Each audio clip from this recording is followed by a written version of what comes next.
Welcome back to United Taste of America. I'm the Captain, Rick K. Jones, and today we find ourselves in California. California is such a beautiful state, and it starts with geography. In the north, we have the beautiful and gigantic redwood trees. And then down the Pacific coast, we have some of the most beautiful beaches in the world, including these behind me here at Torrey Pines. Then in central California are some of the most fertile valleys found anywhere in our country that grows a lot of our fruits and vegetables. And then in the eastern part of the state, you have the beautiful mountains and deserts with the lowest point in the United States and the largest national park in the lower 48 at Death Valley. Let me give you a brief history of the state of California. This was originally explored and settled by the Spanish, who built a series of missions up and down the Pacific coast. Then it was settled by, believe it or not, Russians in a place that we still call the Russian River. But it wasn't until 1848 when two things happened. We defeated Mexico, and this became part of the United States. And more importantly, we discovered gold at Sutter's Mill. And suddenly millions of people came to California, the 49ers, so many that in 1850, this became our 31st state. The state was about mining and logging and agriculture, and later about oil. In the 1930s, thousands of people from Oklahoma traveled from the Dust Bowl to California. They were called Okies. But the state really blew up after the Second World War, when so many soldiers and sailors that had come to California to leave to fight in the Pacific Theater came back and saw the beauty and the great opportunities of California.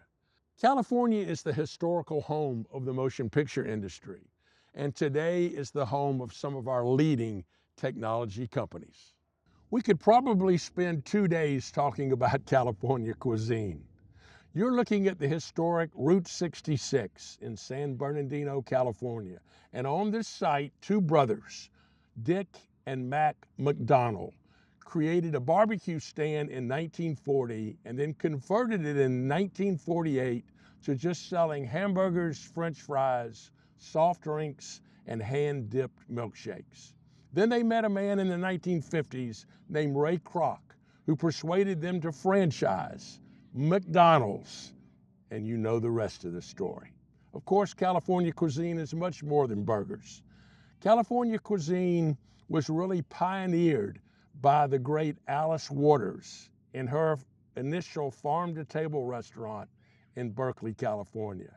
We're sitting in trendy and hip Palm Springs today, probably a great place to talk about today's California cuisine, which is best exemplified by avocado toast and sprouts.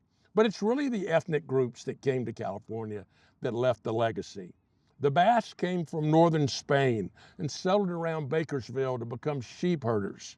And they brought with them a unique cut of beef that you don't find many other places, but it's truly delicious. It's the tri-tip. The Koreans brought barbecue, the Japanese sushi. The Chinese brought dishes like chow mein, chop suey, egg rolls, and so many, many more. Then the Portuguese brought a fish stew called chiapino, and the Mexicans brought their burritos.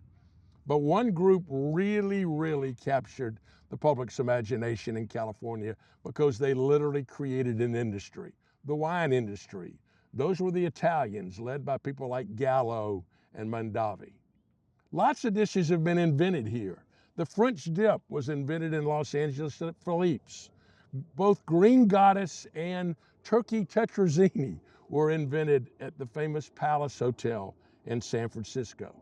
Then you've got Hangtown Fry, which is fried oysters and eggs, which was created at the Tatish Grill in San Francisco. At the Brown Derby in Los Angeles, they created the Cobb salad. And at Trader Vic's, the famous cocktail, the Mai Tai. But there's one dish that really kind of sums up the California cuisine, and that dish is fish tacos. And we're gonna head to one of the original places to show you how to make fish tacos, Rubio.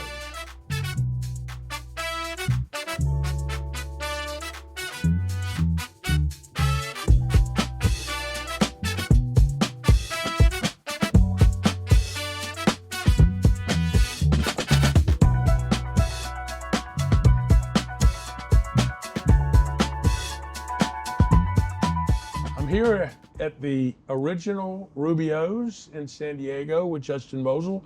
Thanks for having us today. Thank you. Let's talk a little bit about this place. All right, let's do it. So Ralph Rubio started this thing. Tell me the story. Yes, Ralph Rubio started this back in 1983. So we're going on 43 years now. In fact, he lived right up the street on Mount Soledad with his folks. And this used to be a burger restaurant before it was a fish taco place. And all of his R&D, research and development that is, all started in college down in San Diego State. And so he took a trip to Baja, Mexico, correct? He did, yes he did. And he was a surfer, right? Uh-huh. Okay, so he's your classic Southern California beach kind of guy. Yes, he is. And he goes to the Baja Yeah. and he discovers fish tacos. That's right. He was taking trips down to San Felipe and down to Baja, California on a surf trip with all of his buddies, found the fish taco, loved it, knew there was something special, knew that we as Americans in North America didn't have anything like it. And we're really credited with bringing the fish taco to the United States.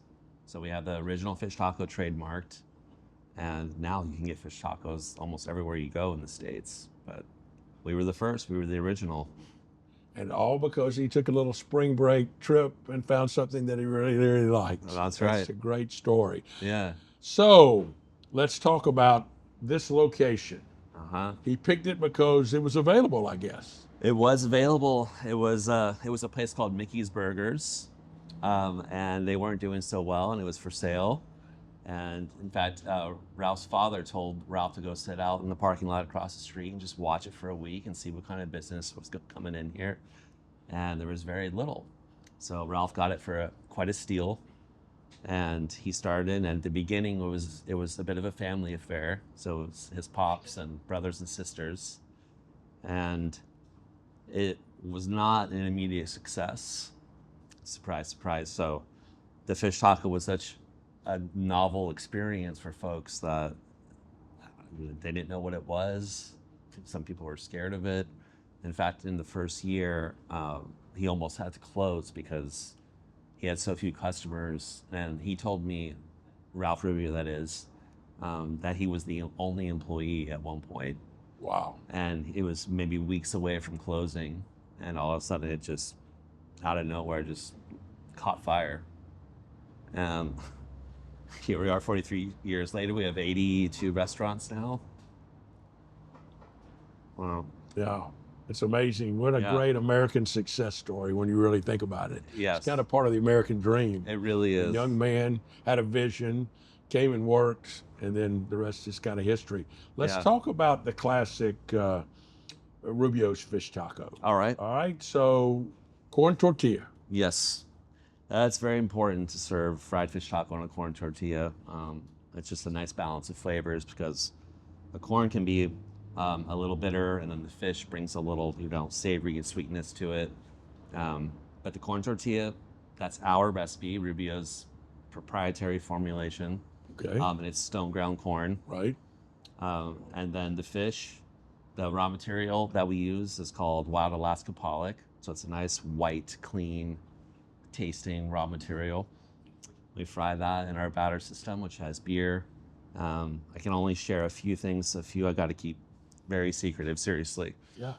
So it's got some mustard and Mexican oregano, a little sea salt, some pepper. And we batter it. We fry it by hand in oil, fry them to order. In this case, we have our fish taco especial. So this is kind of our premium version that has guacamole that we make every single day, cilantro, onion, and a blend of cabbage, purple and green for color, crunch, and taste. Now, a traditional Rubio's fish taco had a white sauce. Yes, sir. Okay, talk about that a little bit. So there is a white sauce in here. Some people say this is our magic signature sauce that we wish they bottled and sold. But it's basically a blend of sour cream and mayonnaise, and some lime juice, and some sea salt.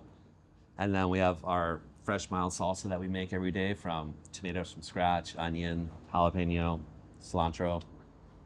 So it's got a very nice, colorful blend here and a lot of mix of textures and flavors. And is it traditional to take the lime and squeeze the lime on top? Yes, that's mandatory. Yeah. Okay. All right. Okay. All right. And you serve it with beans and Yes, chips. yes. So we do. We make our own pinto beans every single day from scratch, and it's a very simple recipe. What's cool about this is a lot of these recipes are going on 50 years now, if you include Ralph's R&D time prior to opening the business. Right. So we make pinto beans fresh. There's no lard in them, so they're vegetarian until we add the cheese. They're still vegetarian, but not vegan. And then a very generous portion of tortilla chips that we fry every single day fresh in the back of the house. So very proud of the quality that we put out there. Yeah, and it's interesting because this really kind of reflects what I call the beach lifestyle, the Southern Absolutely. California beach lifestyle. Going to the beach, I've surfed all morning, I'm starving, I can get something with great fresh ingredients. Yes. And that's the real key. Absolutely. I mean, this is not anything stuff. This is really stuff made especially for y'all, all fresh ingredients, high quality product that even with 88 restaurants, you're still replicating what the original taco had. That's correct. Yeah. Absolutely. And that's pretty special. So, Yes. so these are the original Rubio's fish tacos here in San Diego. Thanks for having us. Thank you so much. Appreciate it. Appreciate it. From the beaches to the mountains and plenty of cars too. That's a wrap on California. We'll see you next time on United Taste of America.